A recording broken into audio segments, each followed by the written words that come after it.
And when I stopped expecting men to show up like women, I began to really value and appreciate men for who they are.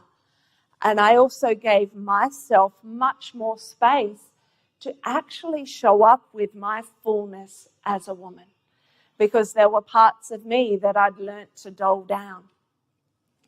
I see this a lot in society today. There's a lot of dulling down of our womanliness, dulling down for men of their manliness.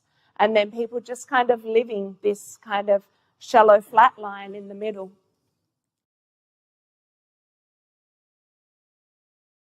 I know I spent a lot of time out there in the world trying to use men to prove my own worth, trying to use men to validate my existence, kind of going around saying, here I am, I'm sexually available, have sex, and then going, oh, why doesn't he love me?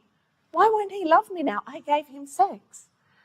Because I had this idea, which a lot of young women have, and that was trying to trade sex for love. How many of you have done that journey of trading sex for love? And it's painful, right? It hurts. And I kept wondering why I was being rejected by men, why this relationship scenario wasn't working for me. But really, it wasn't working because I wasn't being true to myself. I didn't know how to include Martina. I didn't know how to show up with what's important to me, what's of value to me in the world. And so how could somebody choose me when I wasn't including me? And it's actually in this relationship with Rod that feels like the first time I've truly, truly embodied and known the power and the gift of falling inside. And from that space, knowing that my feminine energy includes all of me.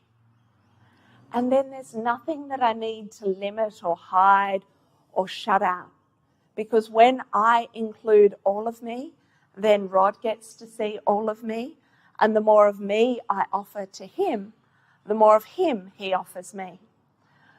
Which really brings us to where we are today, being in this relationship where we're deeply, deeply committed to each other, to exploring together, and then sharing these messages with other people.